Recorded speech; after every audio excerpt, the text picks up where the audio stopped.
오늘 우리에게 주신 하나님 말씀은 사무엘하 24장 18절에서 25절, 구약 507쪽입니다. 이날에 갓이 다윗에게 이르러 그에게 아뢰되 올라가서 여부수 사람 아라우나의 타작마당에서 여호와를 위하여 제단을 쌓으소서 하매 다윗이 여호와께서 명령하신 바 갓의 말대로 올라가니라. 아라우나가 바라보다가 왕과 그의 부하들이 자기를 향하여 건너옴을 보고 나가서 왕 앞에서 얼굴을 땅에 대고 절하며 이르되 어찌하여 내 주 왕께서 종에게 임하시나이까 하니 다윗이 이르되 내게서 타작마당을 사서 여호와께 제단을 쌓아 백성에게 내리는 재앙을 그치게 하려 함이라 하는지라. 아라우나가 다윗에게 아뢰되 원하건대 내 주 왕은 좋게 여기시는 대로 취하여 드리소서. 번제에 대하여는 소가 있고 뗄나무에 대하여는 마당질하는 도구와 소의 멍에가 있나이다. 왕이여 아라우나가 이것을 다 왕께 드리나이다 하고 또 왕께 아뢰되 왕의 하나님 여호와께서 왕을 기쁘게 받으시기를 원하나이다. 왕이 아라우나에게 이르되 그렇지 아니하다. 내가 값을 주고 내게서 사리라. 값없이는 내 하나님 여호와께 번제를 드리지 아니하리라 하고 다윗이 은 50세겔로 타작마당과 소를 사고 그곳에서 여호와를 위하여 제단을 쌓고 번제와 화목제를 드렸더니 이에 여호와께서 그 땅을 위한 기도를 들으시매 이스라엘에게 내리는 재앙이 그쳤더라. 아멘. 지난 주일에 다윗이 교만한 마음으로 인구 조사하는 그런 말씀을 드렸습니다. 인구 조사 자체는 잘못이 아니지만 그러나 다윗이 인구 조사한 것은 자기가 지금까지 정치를 잘했다 하는 것을 드러내기 위한 교만한 마음이었습니다. 교만은 하나님 앞에 큰 죄입니다. 아담과 하와가 타락한 것도 하나님과 같이 되려는 교만에서 비롯된 것입니다. 하나님께서는 바로 이 교만을 심판하시는 것입니다. 교만은 혹독한 형벌을 불러옵니다. 교만하면 하나님의 자녀이든 비신자이든 상관없이 하나님의 심판을 받습니다. 마음이 높아져 있다면 마음의 교만을 꺾어야 합니다. 하나님께서는 교만한 자에게 은혜를 주시고 교만한 자를 물리치시기 때문에 그렇습니다. 하나님께서 다윗을 직접 심판하시지 않으시고 교만한 다윗, 그가 잘못을 했지만 백성들을 심판하셨습니다. 그것은 하나님이 다윗과 언약을 맺으셨기 때문입니다. 사무엘하 7장 12절에 나와 있는데요. 같이 읽겠습니다. 시작. 내 수완이 차서 내 조상들과 함께 누울 때에 내가 내 몸에서 날 내 씨를 내 뒤에 세워 그의 나라를 견고하게 하리라. 그렇습니다. 이 언약은 다윗의 왕위를 영원히 계승시키겠다는 그런 말씀입니다. 그런데 이 약속은 사실상 성취가 불가능한 것입니다. 왜냐하면 이 세상에 영원한 것이 하나도 없기 때문입니다. 그런데 다윗의 후손을 통하여 그리스도를 탄생시킴으로 인하여 이 약속이 성취가 되었습니다. 예수님은 메시아 그리스도이십니다. 예수님은 우리의 구원자가 되십니다. 이 언약이 이루어지려면 다윗이 죽으면 되지 않지요. 그가 죽으면 그를 통해서 그의 후손이 나올 수 없기 때문입니다. 그래서 하나님께서 다윗의 죄를 범했을지라도 그를 죽이지 않은 것입니다. 우리가 잘 아는 대로 다윗은 밧세바를 범했습니다. 자, 그런데 레위기 20장 10절 말씀에 보니까 남의 아내와 간음하는 자는 그 간부와 음부를 반드시 죽일지니라, 그렇게 말씀하고 있습니다. 그렇다면 다윗은 밧세바와 함께 죽임을 당해야 하는데, 그런데 밧세바와 다윗은 죽임을 당하지 않았습니다. 그를 죽이면 하나님께서 그의 후손을 통해서 메시아를 세상에 보내시겠다는 약속을 이룰 수 없기 때문입니다.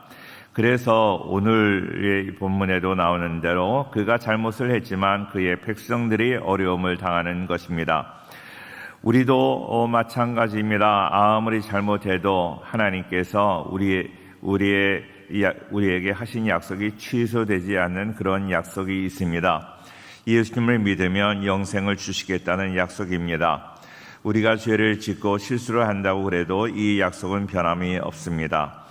이 약속 때문에 우리는 구원받은 하나님의 자녀가 되었습니다. 늘 감사한 마음으로 살아야 될 것이고, 이런 배경에서 말씀이 전개가 되고 있습니다. 오늘 본문을 통해서 한 세 가지 우리가 교훈을 얻고자 하는데, 첫째로 아라우나는 이방인이었습니다. 아라우나라는 사람이 나오는데요. 18절 말씀을 같이 보겠습니다. 18절 다 같이 시작. 이날에 가시 다윗에게 이르러 그에게 아뢰되 올라가서 여부스 사람 아라우나의 타작마당에서 여호와를 위하여 제단을 쌓으소서 하매 예, 그렇습니다. 11절 말씀에 보니까 다윗의 선견자 된 선지자 갓이라고 되어 있습니다. 선견자 된 선지자 그랬어요. 선견자와 선지자 이렇게 나와 있습니다. 선지자, 선견자, 또 예언자, 어떤 것이 정말로 정확한 것인가 우리가 혼란스러울 때가 있습니다. 선견자라는 말은 볼 견자를 쓰잖아요. 뭘 본다 하는 의미지요. 히브리 말로 호제라는 말을 쓰는데 하나님의 계시를 보는 면, 본다, 하나님의 계시, 하나님의 말씀을 본다는 것이 강조되는 그런 말씀이 바로 선견자입니다. 선지자는 하나님의 계시를 선포하는 하나님의 말씀을 선포하는 면이 강조되는 히브리어로 나비라는 것입니다. 그러니까 하나님의 말씀을 보았고 그리고 또 전하는 그런 일을 감당하는 선견자 된 선지자 갓이라고 말한 것입니다. 하나님께서는 다윗에게 수많은 사람들 가운데 오직 아라우나의 타작마당으로 가서 번제를 드리라고 했습니다. 오늘 본문은 8절로 구성이 되어 있는데 그중에 다윗이라는 이름은 4번 나오고 아라우나의 이름은 5번이 나옵니다. 오늘 본문의 어떤 주인공은 아라우나입니다. 아라우나는 여부스 사람입니다. 여부스 사람이라는 것은 가나안 사람이에요. 가나안 원주민 7 원주민이 있었는데 그 원주민을 하나님께서는 다 진멸하라고 말씀하셨는데 진멸의 대상 이스라엘의 원수입니다. 아라우나는 그렇다고 해서 하나님께 이렇게 선택을 받았다고 해서 무슨 특별한 일을 한 것도 아닙니다.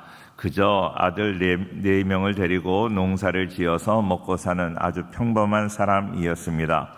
그런데 하나님께서 다윗에게 아라우나의 타작마당으로 가서 제단을 쌓으라고 명령하셨습니다. 역대상 말씀에 보면 오르난의 타작마당, 그리고 사무엘하에서는 아라우나의 타작마당 그렇게 나와 있습니다. 그런데요, 이 나라의 그런 이름을 부르는 거에 따라서 달라진 이름이고 아라우나나 오르나는 같은 사람입니다. 전후 문맥을 아무리 살펴보아도 그가 왜 하나님의 선택을 받았고 은혜를 받았는지 알 수가 없습니다. 이것은 전적인 하나님의 은혜였다. 하나님께서 그를 사랑하셨다, 축복하셨다 하는 것입니다. 하나님의 일방적인 은혜입니다. 우리가 구원을 받고 하나님의 자녀가 되었다 하는 것은 내가 잘나서 내가 하나님 앞에 신실하게 살아서 우리가 구원을 받았나요? 그렇지 않아요. 전적인 하나님의 은혜고 하나님의 축복인 줄로 믿습니다.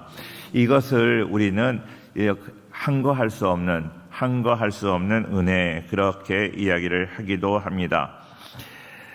우리가 성경에 보면 사도 바울을 꺾어서 가장 충성스러운 종이 되게 하셨습니다. 그런 것처럼 아무런 자격이 없는 아라우나를 하나님이 선택하셨습니다. 그의 집에서 번제를 드리도록 하나님께서 허락하셨다 하는 것입니다. 아무 자격 없는 우리의 몸을 하나님의 성전으로 삼아 주실 것을 예표하는 그런 사건입니다. 우리 성도님들도 다 훌륭하신 분들이지만 그러나 하나님 앞에 구원받을 자격이 없습니다. 그러나 하나님께서 우리에게 찾아오셔서 우리를 구원하여 주시고 하나님의 자녀로 삼아 주셨습니다. 신앙생활은 바로 이런 은혜를 깨닫는 데서부터 시작을 합니다. 이 은혜를 깨달으면 우리를 내세울 수 없는 거죠. 항상 부족하고 연약한 것을 고백하고 하나님 앞에 더욱더 충성해야 되는데 우리가 정말로 교회 와서 예배드리는 것도 너무 우리가 억지로 예배드리고 어쩌다 한번 예배드리고 그러는 분들 계시잖아요. 이거는 하나님의 은혜를 잘 깨닫지 못할 때 그러지 않을까 생각이 됩니다. 이렇게 하나님께 나와 예배드리는 것, 이거 하나님의 은혜인 것을 언제나 기억하고 더욱더 감사하는 우리의 삶이 되기를 바랍니다. 우리는 이 시대 21세기의 아라우나 같은 그런 사람입니다. 아무 자격도 없는데 하나님이 이 자리까지 불러주셨어요. 우리가 이 세상을 살면서 많은 문제가 있습니다. 그런데 문제를 가지고 하나님 앞에 나와서 이렇게 아라우나의 타작마당에서 번제를 드리라고 했는데, 문제를 가지고 주님 앞에 나오기만 하면 하나님께서는 그 문제를 해결하여 주실 줄로 믿습니다. 항상 겸손한 마음으로 주님 앞에 나와 은혜를 구하는 우리 모든 성도가 되기를 축원합니다. 두 번째로 예배의 승리자가 되어야 합니다. 21절 말씀을 보겠습니다. 21절 다 같이 읽어요. 시작. 이르되 어찌하여 내 주 왕께서 종에게 임하시나이까 하니 다윗이 이르되 내게서 타작마당을 사서 여호와께 제단을 쌓아 백성에게 내리는 재앙을 그치게 하려 함이라 하는지라. 자, 지금 다윗이 자기를 드러내고 과시하기 위해서 인구 조사를 하게 하다가 이렇게 무고한 백성들이 7만 명이 죽는, 전염병으로 죽는 그런 어려움을 당하게 되었습니다. 그런데요, 선지자를 통해서 하나님께서 말씀하시는 거예요. 너가 이제 그 아라우나의 타작마당에 가서 제사를 드리면 재앙을 그쳐주겠다 하는 것입니다. 하나님의 진노가 이제 가라앉겠다 하는 것입니다. 아라우나라는 사람은 가나안 땅의 원주민 여부스 사람입니다. 다윗 왕과는 전혀 상관없는 그런 사람입니다. 그런데 어느 날 보니까 이스라엘의 왕, 도저히 가까이 할 수 없는 그 이스라엘 왕 다윗이 그 수행원과 더불어 친히 자기의 집에 오는 것입니다. 너무나 두렵지 않습니까? 갑자기 어느 날 우리나라 대통령이 우리 교회에 찾아오셨다 그러면 어떻게 했어요? 생각을 안 해보셨죠? 그런 갑자기 어느 날 생각지 않게 이렇게 이스라엘의 왕이 자기 집에 왔습니다. 이 아라우나는 너무나 두렵고 떨리는 마음으로 그의 앞에 무릎을 꿇고 어떻게 우리 집에 오셨냐고 여쭤봅니다. 그때 내가 너희 집 타작마당에서 하나님께 번제를 드리겠다고 이야기를 합니다. 번제를 드린다 하는 것은 회개하겠다, 예배드리겠다 하는 것입니다. 자, 다윗이 하나님께 제단을 쌓기 위해서 아라우나 타작마당으로 올라갈 때는 7만 명의 백성이 죽임을 당한 때였습니다. 너무나 고통스러운 때입니다. 그런데요, 하나님의 말씀을 듣고 너가 제단을 쌓아라 하는 그 말씀을 듣고 그곳에 아무리 자기의 마음이 슬프고 지금 괴롭고 그렇다 할지라도 예배드리러 올라갔습니다. 어떤 인간적인 마음, 인간적인 그런 방법을 내세우지 않았습니다. 하나님 말씀을 그대로 듣고 그대로 순종했다 하는 것입니다. 제가 목양을 하면서, 목회를 하면서 이렇게 목사가 되어서 교회 사역을 하면서 느껴지는 것, 우리 성도님들 정말로 우리 송영교회 성도님들은 훌륭한 성도님들인 줄로 믿습니다. 왜 아멘을 안 해요? 한 번 더. 우리 송영교회 성도님들은 다 훌륭한 성도님들인 줄로 믿습니다. 그래요. 진작에 아멘을 하시지. 그래요. 우리 부족한 우리 목회자들이 말씀을 드리면 잘 순종하고 정말로 그래서 이렇게 아름다운 우리 교회로 든든히 세워졌어요. 그런데요, 간혹 이렇게 말씀을 순종하지 않고 자기 뜻대로, 자기 생각대로, 자기 주장, 이 핑계 저 핑계 이유가 너무 많고 그런 사람이 있어요. 그런 사람에게는 하나님의 은혜가 임하지 않습니다. 그런데 오늘 다윗은요, 하나님 말씀 들은 그대로, 선지자를 통해서 주신 말씀 그대로 순종했다는 거예요. 참 너무 중요해요. 선지자 당신이 뭐냐 하고 따지지 않고 그의 말을 잘 들었어요. 그대로 순종했습니다. 그랬더니 하나님께서요, 그 예배를 드리는 그 마음을 귀하게 보셨어요. 아라우나의 타작마당, 오르난의 타작마당은 거기에서 하나님께 번제를 드리니까요, 하나님께서 진노하시는 것이 그쳐졌어요. 하나님의 노가 가라앉았어요. 바로 그곳에 이제 나중에 오랜 후가 되어서 솔로몬이 성전을 지은 장소가 바로 그 자리예요. 영적인 의미가 있는 거예요. 바로 성전을 지은 그 자리가 하나님의 진노가 사라진 곳. 바로 그곳이 바로 예수님께서 십자가를 지신 그 자리가 된다 하는 것입니다. 얼마나 놀라운 은혜인지 몰라요. 그렇습니다. 우리가 하나님 말씀 순종하여 예배드리는 그 장소, 회개하는 그 장소에서 하나님의 진노가 사라지고 우리가 어그러졌던 것들이 회복되는 그 은혜가 있게 될 줄로 믿습니다. 할렐루야. 자, 성경을 보면 예배의 승리자는요, 언제나 모든 인생에 승리하는 그런 사람이 되었습니다. 제가 어려서 믿음의 조상 아브라함은 그런 노래가 있었어요. 그런데 믿음의 조상입니다. 하나님이 그렇게 많이 사랑하셨어요. 왜요? 그렇게 사랑을 받고 믿음의 조상으로 얼마나 번성하는 그런 은혜를 누렸는지 몰라요. 하나님께서 100세 때 낳은 아들, 100세 때 낳은 아들이니까요, 얼마나 사랑스럽겠어요. 그런데 그 아들을 번제로 드리라, 제사로 드리라, 죽여서 제사로 드리라는 거예요. 그런데 누구에게 상해하지 않고 괴로워하지 않고 그냥 아멘 하고 그 말씀에 순종했어요. 그 마음을 하나님이 귀하게 보시고 그에게 놀라운 은혜를 주신 줄로 믿습니다. 할렐루야. 이가요, 우리 정말로 하나님의 말씀은 따지는 게 아니에요. 따지고 가는 것 아니라 따지고 말 안 듣고 얼마나 이유가 많고 그러는 것이 아니라 그대로 순종하면 하나님께서 놀라운 은혜를 주실 줄로 믿습니다.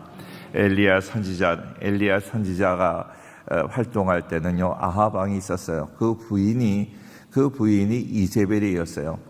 바알 신당을 지어놓고 하나님께 예배드리는 그 예배드리는 제단을 다 회파시키고 얼마나 그 이스라엘 땅을 온통 우상단지로 만들었던 그런 사람들입니다. 그런데요, 그런 상황, 어려운 상황, 예배드리기 어려운 상황이고 예배드렸다 하면 또 이세벨에게 잡혀서 어떤 어려움을 당할 수도 있는 그런 상황이었지만 그는 무너진 제단을 수축하고 하나님께 제사를 드려요. 그랬더니요, 그를 통해서 놀라운 역사가 일어나요. 하나님께서 축복하신 줄로 믿습니다. 저는 우리 모든 성도님들이 그렇게 이유 불문하고 하나님 말씀에 전적으로 순종하고 철저하게 회개하고 철저하게 예배드림으로 승리하는 우리 모든 성도가 되기를 주의 이름으로 축원합니다. 예배드리는 일에 최선을 다해야 돼요. 오늘도 3부 예배 이렇게 많이 오셔서 좋은데 아직도 빈자리가 좀 있어요. 예배 빈자리가 없이 좀 꽉 찼으면 좋겠다 하는 생각이 들어요. 우리 예배의 승리자가 꼭 되어서 하나님이 주시는 그 은혜, 하나님의 회복, 하나님의 축복이 넘치는 우리 모두가 되기를 축원합니다. 한번 같이 따라하겠습니다. 예배의 승리자가 됩시다. 회개의 승리자가 됩시다. 할렐루야. 그래서 하나님의 회복의 은혜가 우리에게 있기를 바랍니다. 세 번째로 희생이 있어야 되는 거예요. 22절 말씀에 아라우나가 다윗에게 아뢰되 원하건대 내 주 왕은 좋게 여기시는 대로 취하여 드리소서. 번제에 대하여는 소가 있고 뗄나무에 대하여는 마당지라는 도구와 소의 멍에가 있나이다. 23절 같이 봐요. 시작. 왕이여 아라우나가 이것을 다 왕께 드리나이다 하고 또 왕께 아뢰되 왕의 하나님 여호와께서 왕을 기쁘게 받으시기를 원하나이다.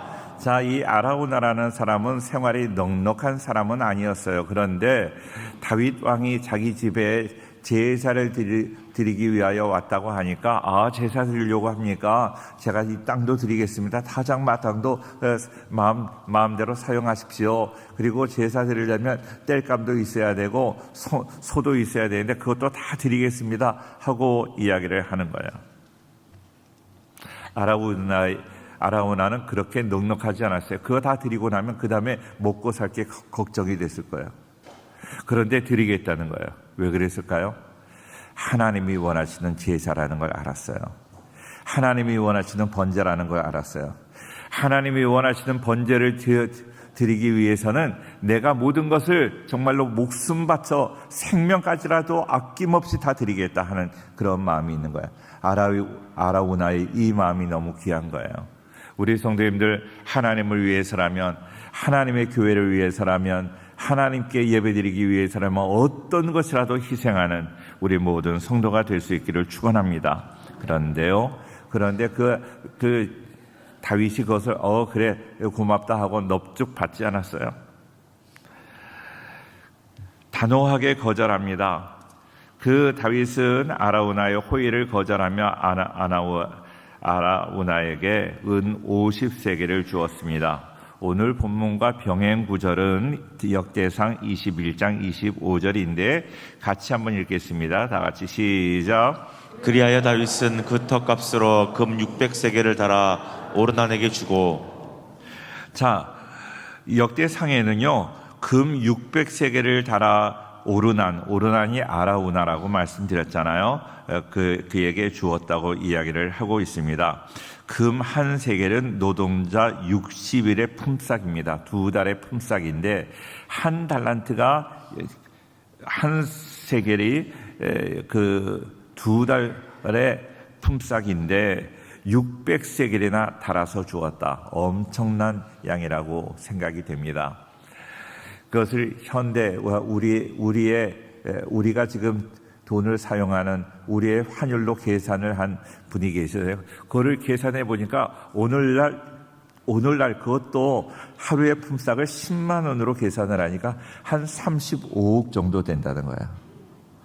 그러니까 그 제사를 드리려고 아라우나 그의 타작마당을 사는데 35억이나 들여서 이렇게 제사를 드리게 되었다.